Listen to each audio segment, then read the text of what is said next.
Yes, it's true. Barack Lesnar made a new video. Wow, it's been a while. Uh, I feel bad. I've been so busy. I don't want to sit here and give you excuses. That's not what you're watching this video for, but it's been difficult. But I do appreciate the people who have checked in on me to ask where I'm at, to see why I'm not doing this. It lets me know that you're out there. So if you could do me a favor, if you could leave a comment below, if you want me to check in on occasion, even if it's once a week, twice a week, if that's something that helps you, if that's something you want, if that's something you enjoy, it'll be easier to find the time and that motivation to make this content. Just knowing that you're out there. I wish I had more time to dedicate to this, but I don't right now. Uh, if this were my full time job, man, that'd be nice. But if I want to get there one day, I do need to put in the work. So no excuses. But again, you're not here to listen to me blabber. You're here to listen to me blabber about fantasy basketball. So let's go over the transaction trends, what's going on right now, and we'll discuss some post trade deadline stuff. All right, so we see the number one trending player right now with over 7,000 ads is Gary Trent Jr. And he's somebody that I picked up in a 20-team league. He might actually have value in a 12-team league. The reason being, there's a lot of opportunity for him right now on that Blazers team. They don't have a lot of depth. They don't have a bench. Anthony Simons has been injured.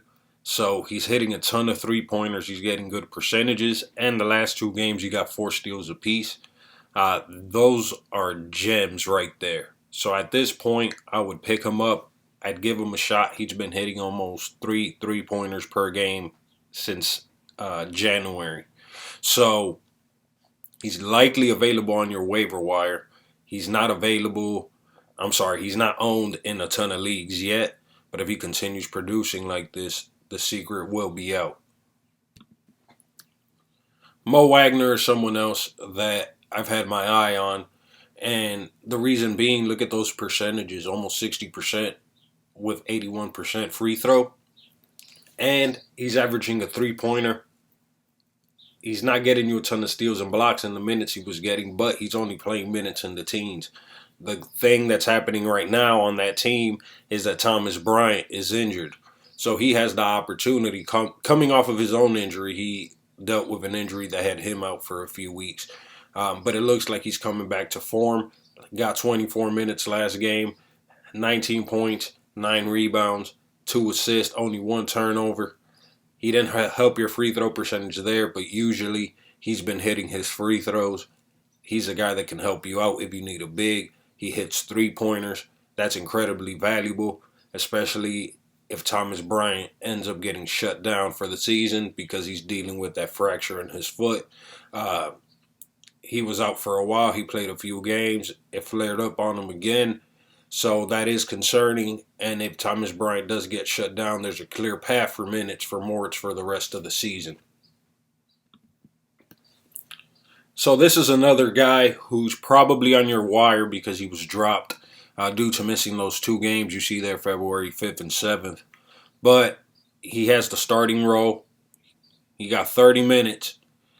He does seem like he's a little injury prone, but they went past the trade deadline without trading for a center, so that means they have faith in what he's able to do. So his minutes are going to be there. They've been winning. They like him. He can produce. His percentages are decent.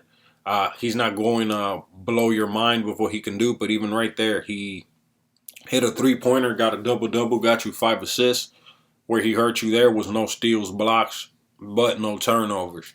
So he's not, if he's your best center, you're probably screwed for the season. But if you need a third or fourth center, he's definitely a great target. Another player that I wish I would have scooped up in more leagues. I kind of slept on him because it was concerning me. He was on that 2-way contract, but they signed him. They believe in him. 17 points, 9 rebounds his last game. He's getting steals. He's getting blocks. He's producing. It looks like he's going to have a role on this team, at least for the rest of the season. So he's, again, somebody I wish I would have picked up more. He's likely available in a lot of your leagues. So if you need a big man who can get steals, who can get blocks, he hasn't been hitting many three-pointers, but on occasion he can. His field goal percentage has been good.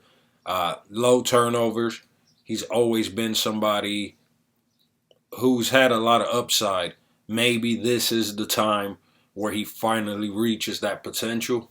I'm not saying it will happen, but he's in a good scene for him. JaVale McGee's career was revived playing for that Warriors team, and it looks like Marquise Chris might be going through something similar. He might be worthy of picking up.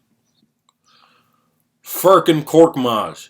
I'm sure I said that wrong, and I'm sure one of you will correct me. He has been going ballistic the last few games. I'm tempted to pick him up, but the reason I haven't is because they traded for Alex Burks, and they also traded for Glenn Robinson that play similar roles. So I don't want to pick him up because of these two games. Then those other guys get integrated. Josh Richardson gets his full allotment of minutes and his full role. And now a team that has Tobias Harris, a team that has Ben Simmons, a team that has Joel Embiid, a team that has Al Horford, I'm expecting this guy to somehow carve enough of the pie to make him worth being on my roster.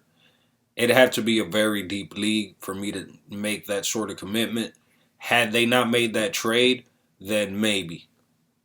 Because with his shooting, they need that sort of floor spacing, but that's also why they made the trade, and I'm sure they want to integrate both guys and want them getting reps before the playoffs. So even though he's getting those minutes now, I don't see him getting those minutes a week or two from now.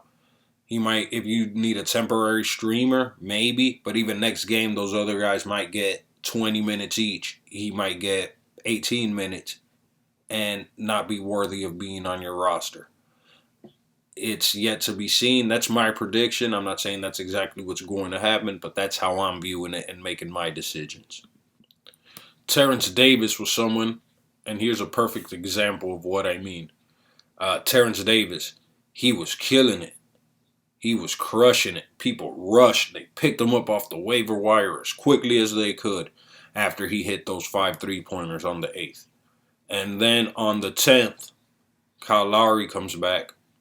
Okay.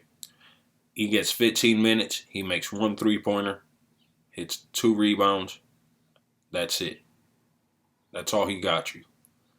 So if you drop somebody good for him, this is what you got. I can see something similar happening with Korkmaz, and I'm glad that Terrence Davis was next. Because as talented as he is, once those minutes get taken away because they got to go to other people, they were just victims of circumstance. It's just what happens. It's nothing personal. Something similar with Jay Crowder, but I mean, the guy got 31 minutes. He's had 2 solid games. It looks like he's fitting in real nicely with that Miami team. Will he continue to get 31 minutes? It's going to have to come at somebody's expense because they already had a lot of mouths to feed before they traded for these guys.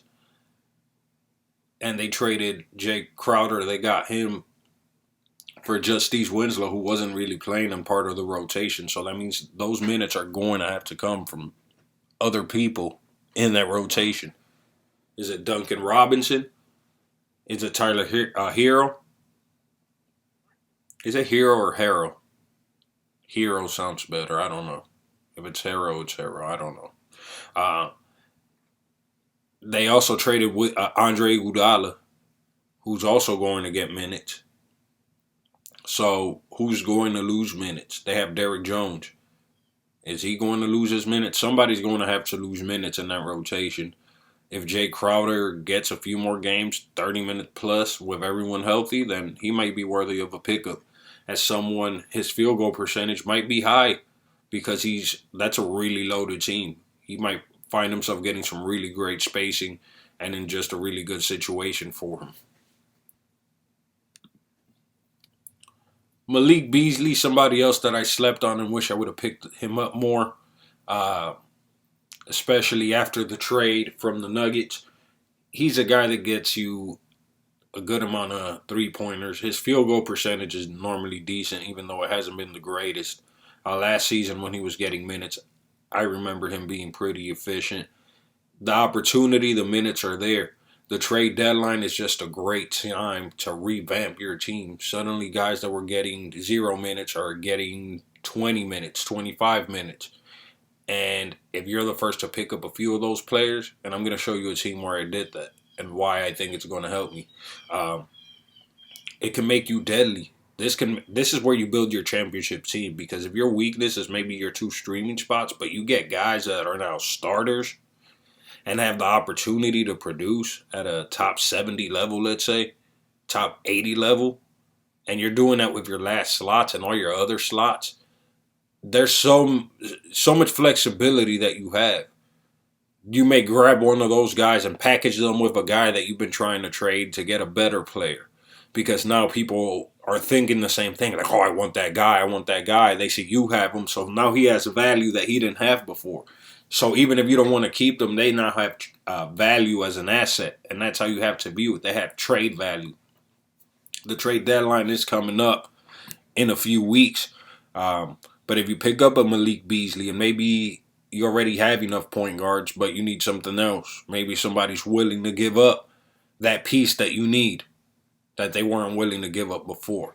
That's why, for retooling and just building up assets and getting assets for nothing and picking up guys that can help you win in the playoffs, this was the absolute best time, and you're still close enough because rotations are still being figured out to pick up a lot of these guys. Trevor Ariza is a guy, these 9 minutes, I don't know what that was about. You saw that, but then he followed up with 39 minutes and put up a gem of a line. Like they said right here, true 9-cat gem. And it's true. He helped you in every category. Every single category. 0 turnovers. He got you a block, 3 steals, 5 assists, 4 rebounds, 21 points. Trevor Ariza is capable of doing that. Before that 9-point game, he was getting the minutes. There's going to be games where he has just boring lines, but there's going to be games where he puts up 20 points with 3 steals and gets you multiple 3-pointers. That's going to happen because he's getting the minutes. And they did this against a very good Miami team. If you see the times that he's had good games, he's done it against some good teams. He did it against Dallas. He did it against Houston. Those aren't scrub teams. So I think he still has some gas in the tank and may be worthy of consideration on your roster. Jordan Clarkson, he's a guy that you can pick up if you want to add 3-pointers from the point guard position and not hurt your percentages. But he's not going to help you in assists, steals, and blocks. So really, I think he's ideal as like a 4th point guard or in a build where you just don't care about assists and you have steals and blocks covered with your bigs or other players.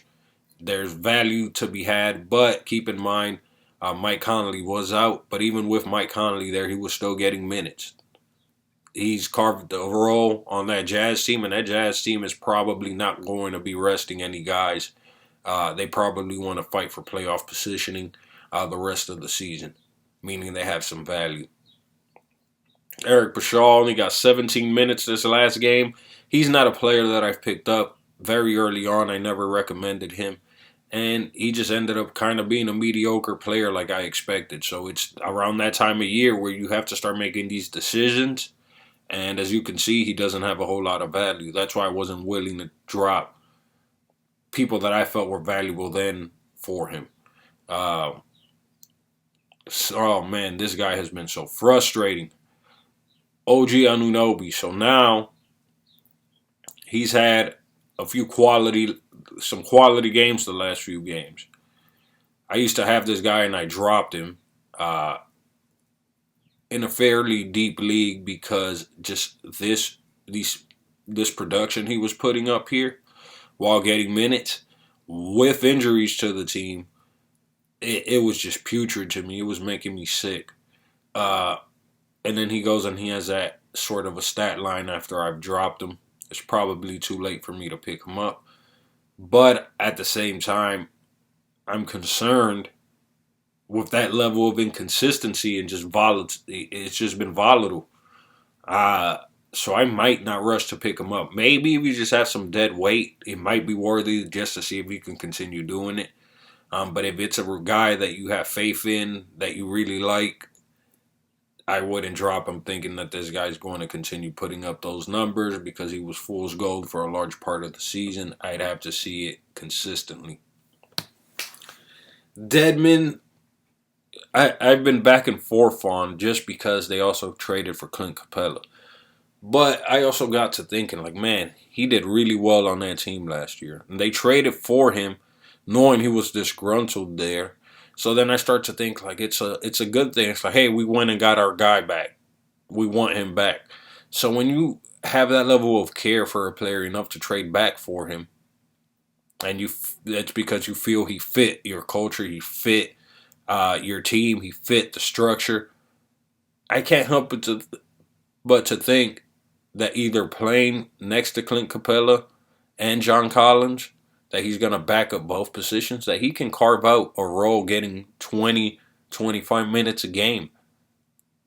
I think the Hawks will do that for him, and I think in that role, he'll do well. He did well last year. It's the same team. I think Trae Young is going to make things easy for him. So I think he has value that he didn't have being with the Kings.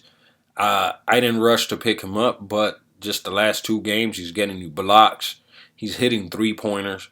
His field goal percentage was nice last game. It's been off before that. So maybe Trae Young is just what he needed. He needed that level of point guard that could get him easy buckets. Because if his field goal percentage goes up and he's still hitting threes and blocks, if you missed out on the Marquise Chris, he may be worthy of consideration.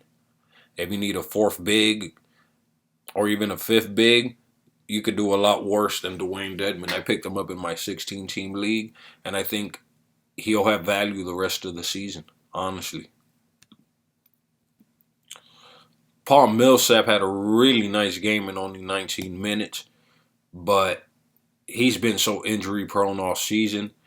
If you want to give it a shot as a streamer just to see if he could keep it going, when he's on, he's on. There's no denying that, but just with his age, he's been really injury-prone. And then while he was gone, Jeremy Grant was doing really, really well. At best, I think there's a timeshare going on there where either player can have a really good night, but then again, it's just volatile production. And I don't know how I feel. If I'm really desperate for a big man, like desperate, and there's no one else left and Paul Millsap is there, then yeah, I'd pick him up, most likely. But would I drop like a Jared Allen for him? No. Reggie Jackson's a player, I've never been a fan of his fantasy game. It's just, this last game, he shot 18%, got 28 minutes. Just not a fan. Even the games where he does well, there's something that he hurts you in normally. Normally field goal percentage. He doesn't get a lot of steals. He doesn't get you blocks. He gets a lot of turnovers. I'd have to be really desperate for a point guard to pick him up. I don't have him on any of my teams, and I have a lot of leagues, so that should tell you a lot. Kai Bowman, even though D'Angelo Russell was traded, just hasn't done much. He did have 11 assists back on the 8th, but his field goal percentage has been terrible. Steph Curry is projected to be back by early March, which means there'll be even less opportunity for him, so I'm avoiding him right now. Thon Maker is somebody who has value all of a sudden. Getting minutes on that Detroit Pistons team. He got 24 minutes this last game, had 12 points, 12 rebounds, had 2 blocks. With the 4 turnovers weren't good, but everything else for a guy that's on most waiver wires right now, that's pretty good. So, again, if you need a big man and you're desperate, he's probably available even in some deeper leagues. So in those deeper leagues, you definitely want to pick him up right now where he's available.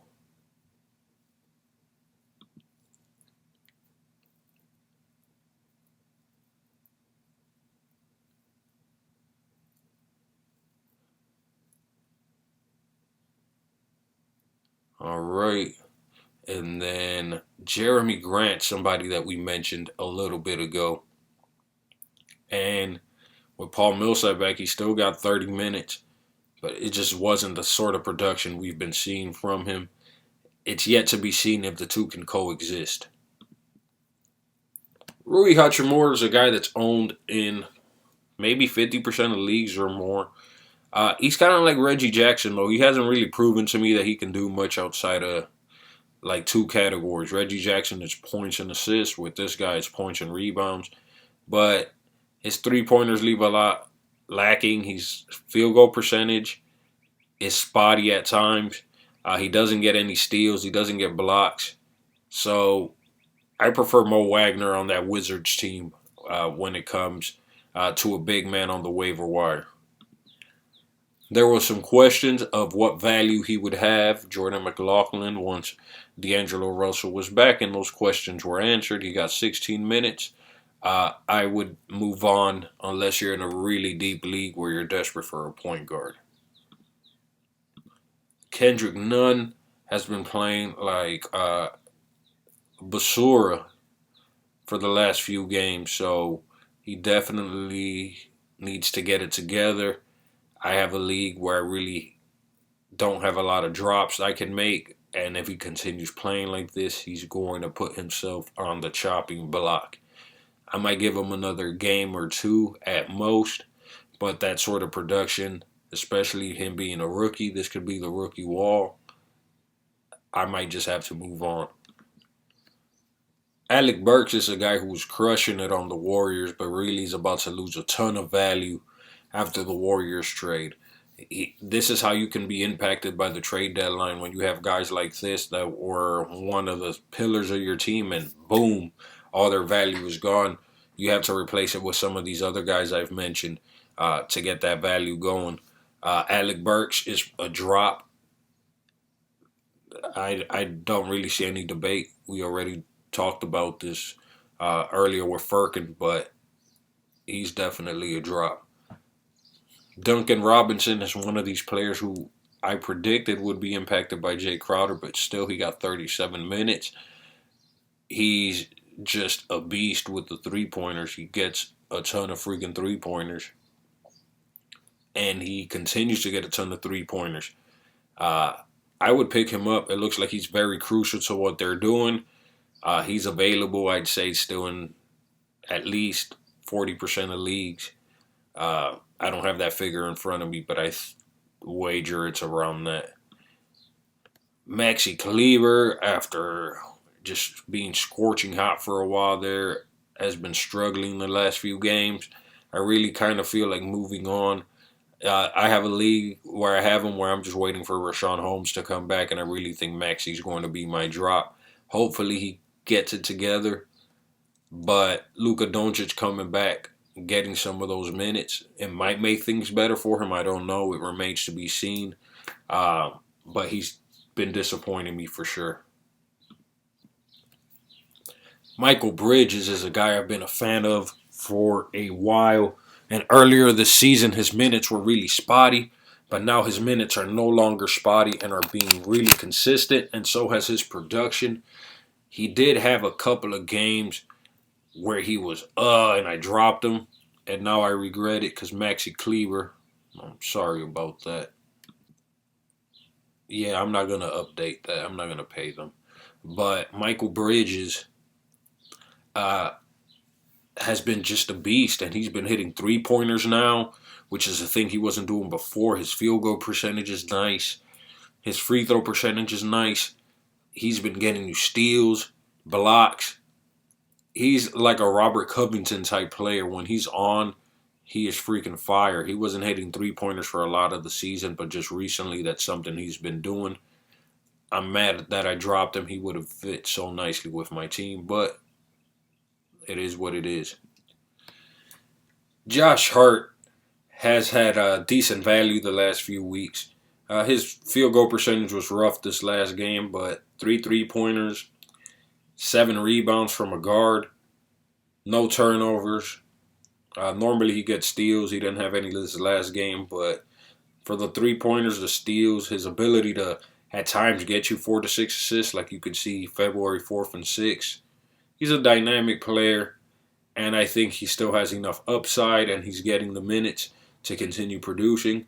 I'm comfortable picking him up on a lot of my teams. Tristan Thompson got 19 minutes. They traded for Andre Drummond. He has no future on this team. It's probably just worth it to move on at this point. Dorian Finney-Smith is a player who's probably outproduced people's expectations and where people actually value him. That's a really nice game. He just had 35 minutes, 3 3-pointers, 2 steals, a block. Now, Luka Doncic is about to return, which could impact him. The other thing that could impact him is the Dallas Mavericks just signed Michael Kidd-Gilchrist, who's a very similar type of player and plays a similar position. So I have to imagine that if they do integrate him into the rotation at all, that Dorian Finney-Smith, along with Luka Doncic returning, those two things are going to impact his production. I could be wrong. He's been outproducing my expectations all season, but at the very least, it's something to keep in mind. DeAndre Jordan is in a timeshare at the center position with Jared Allen. And as it says right there in the blurb, normally Kenny Atkinson, he trades between the hot hands, so whichever player's hot that game or that week, he'll go with them for a while. And it looks like it's been DeAndre Jordan. DeAndre Jordan can get you a ton of rebounds. He's getting you some blocks right there. He's a spotty big man to have, but you could do a lot worse. He's going to help your field goal percentage.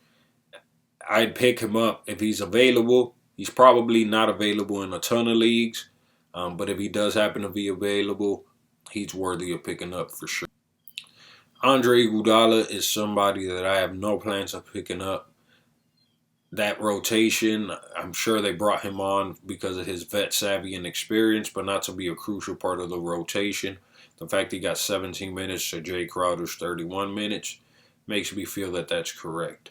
I don't know why they paid him as much money as they paid him, but they have their reasons.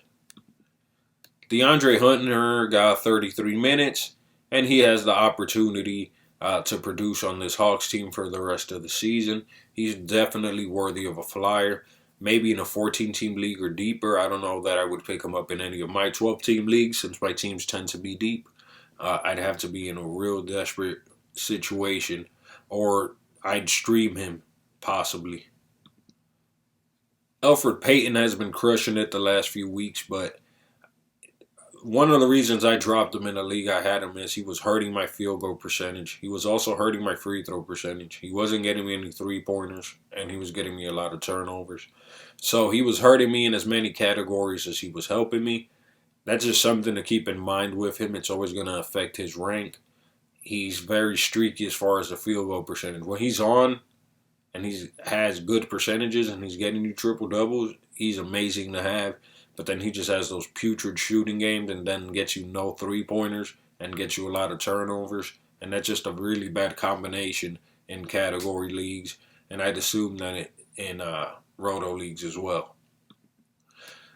The only person in front of Shabazz Napier is Ish Smith. And I don't know that Ish Smith is that great that Shabazz Napier can't win that role or that he can't carve out a sizable role, even if he does play behind Ish Smith. This last game wasn't the greatest, but still he got you 6 assists. He's not always going to shoot 0%. I think there's some value to be had with Shabazz Napier still, and he may be dropped after this performance. If he does get dropped, I'd consider picking him up. He's done well in almost every team that he's been on when he's gotten the minutes. So you got to give him, you got to go by that resume before giving up on him completely. Tim Hardaway Jr. had a great game, but again, with Luka Doncic coming onto that team, KG coming onto that team, those minutes are going to become a little tighter. He's very spotty as is, so I would probably not pick him up. Christian Wood had a mediocre game by the standards of the last few games he's been having, and he's going to have games like that. This is a guy that's been cut from multiple teams, and he's put up these numbers before. So He might compete with Thon Maker for minutes, it looks like, and there's John Henson there too. So I will admit I wish I had him on more teams, but I'm just want you to keep some realism, just an alternate perspective before going crazy and like trading Nicholas Vucevic or somebody like that. Nikola Vucevic for Christian Wood. Not Nicholas. There's no Nicholas Vucevic. Come on, guy. Cam Reddish was back and got 24 minutes, and before his injury, he was playing much better. Uh, he may be worthy of consideration, especially in deeper formats. DeJounte Murray has had two really good games in a row. If he was dropped in your league, which is possible because he did have a few rough games early in February, uh, pick him up. I like DeJounte Murray. Kevin Huerter's been really streaky. He goes through phases where he's just blazing hot, and then he goes through other streaks where he's not shooting great. Um, he gets you a ton of assists. He hasn't been getting a lot of steals, but he can hit 3-pointers. His free throw percentage is good. Um, his field goal percentage does leave some to be desired. But this guy can put up some point guard numbers. So he's worthy of picking up, keeping on your team. He has a role on this team. They didn't really trade for anyone that would impact his role. He's definitely worthy of consideration on your roster. Now, somebody who's not worthy of consideration on your roster, and the biggest victim, in my opinion, from the trade deadline, Larry Nance Jr. Man, that's rough. He went from having the opportunity to have so much value because they're talking about trading Love. They're talking about trading Tristan Thompson. Larry Nance Jr. getting 30 minutes a game. Look at that, 32 minutes a game on the fifth. 3-pointers, 14 points, 10 rebounds, 5 assists, a steal, 1 turnover, and you're like, yes! Once they trade Tristan Thompson, once they buy him out, once they get rid of him, Larry Nance Jr. is going to crush it. And instead, they traded for Andre Drummond and kept the other guys, meaning Larry Nance Jr.'s value is done. Last game, he had 2 points, 4 rebounds, and that's about what I'd expect from him the rest of the season, 20 minutes and really low counting stats. Very disappointing if you had him. Very disappointing. Harrison Barnes had a couple of good shooting games, and he's a guy that's never going to help you with steals and blocks, and his field goal percentage is going to be streaky. If you could fit them into your roster, and he's available on the waiver wire, which is a possibility, you should probably pick him up. Is Smith, mentioned him before, along with Shabazz Napier, and he got 29 minutes, and he shot 25%, 4 points, no 3-pointers. Like I said, Shabazz Napier doesn't have a whole ton of competition. He can get those minutes. Malik Monk has been actually on a pretty good streak these last few games. He's been hitting in the teens. He got 3 steals this last game. They got rid of Marvin Williams. They're on the youth movement. Maybe Malik Monk breaks out. I don't know. He's very streaky. If you look at the games before that, he was shooting 33%, 25%, 33%. To me, that spells streakiness. I'm not picking him up in any of my 12-team leagues. That'd have to be in maybe a 20-team league if he's still there. Maybe a 16-team league. Maybe not. Karis LeVert, another very streaky field goal percentage guy, went from 37 points, 66% shooting, to 11 points on 30% shooting, 6 turnovers. He gets a ton of turnovers. He has a recipe that I don't like in a player, which is bad at both percentages, lots of turnovers, and he's not getting me a ton of steals and blocks. That is just a recipe to disaster for me, because that's 1, 2, 3, 4, 5 categories out of the 9 in which you're hurting me or not helping me. That's just not good for me. That doesn't work for me. Karis LeVert's not a guy on any of my teams, and that's the reason why. All right. Those are the transaction trends for now. Somebody else I wanted to bring up is Juancho Hernan Gomez. he's getting minutes on that Timberwolves rotation. Let me show you my team. So some guys that I picked up, and this is a 20-team league. So being able to pick these guys up is going to give me a huge boost because they're my end of bench guys. Juan Hernan Gomez is somebody that I picked up. And we see the last few games, he got me 14 fantasy points, 15 fantasy points before that. He got traded to that Minnesota Timberwolves team where he's getting minutes above 25. He can hit three-pointers. He can produce. He might have even 12-team value. I'd want to see him produce a few more games to drop someone really that I cherish to pick him up. But the opportunity's there for him to blow up. So for him to pick him up, the moment I heard he got traded, I rushed to this waiver wire and picked him up and was able to have him on my team.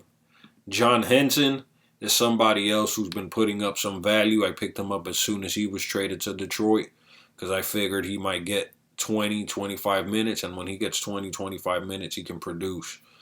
14 fantasy points that game for me. The game before that, he got 17 fantasy points.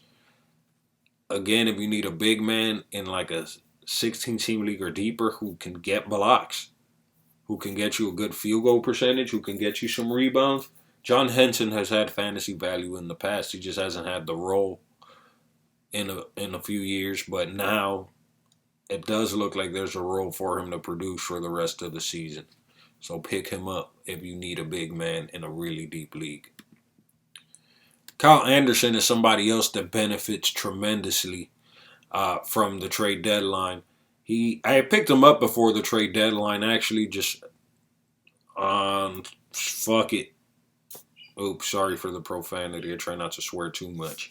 But just to say screw it, because he's produced in the past, but I didn't pick him up with a lot of confidence. But then the trade deadline happened, and they traded away Jay Crowder, and they traded away Andre Iguodala, who wasn't part of the rotation.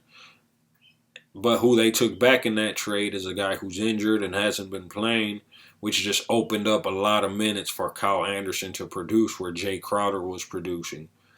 And it paid off so far. I'm not expecting 20 fantasy points a night from him or 16 points, but he's going to produce more than he's been producing. And sometimes that's all you need. If he can even give me 10 to 12 fantasy points per game, I'll be incredibly happy considering the other guys I also picked up. So based on what I've told you, my team is really deep now. Two other guys that I picked up, and I'm still weathering some injuries too with Marc Gasol and Thomas Bryant. So it's awesome to be able to pick up guys with value in such a deep league when I'm missing guys right now. If one of them doesn't work out eventually, then my guys come back healthy, hopefully, and I replace them. And then my guys don't come back and these guys keep producing. I'm just setting myself up for future success.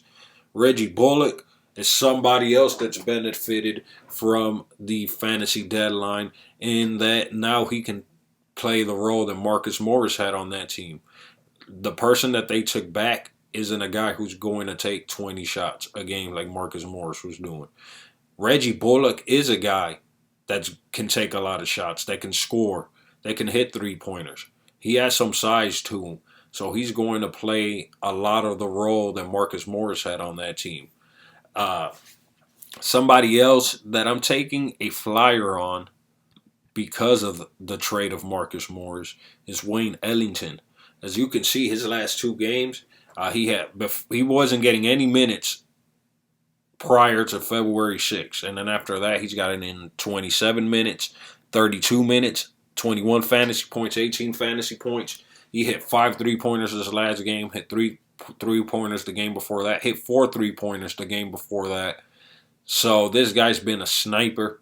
Normally, the last few years, I swear, right around this time, he somehow ends up on the team or he ends up in the rotation, and he just helps you cruise to the championship because he's hitting 4 3-pointers a game and he's playing 3 or 4 times a week, and suddenly you're winning 3-pointers because of this guy. He's not going to help you with steals. He's not going to help you with blocks. But this being a points format, a really deep league, he's probably going to be my drop if he's too streaky once one of my healthy guys comes back. But to have him right now with Marcus Morris gone, I think Reggie Bullock and Wayne Ellington are two guys that you really want to consider in the deep league.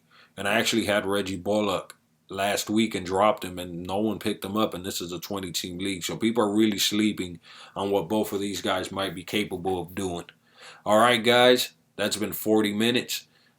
I think that's enough for now. Thank you so much for watching.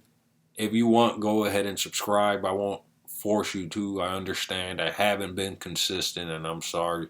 But again, if you really find value in what I'm doing, the best things you can do for me are to like the video, leave a comment letting me know your thoughts, letting me know that you like this or that you want to see more of this and that this is helpful to you.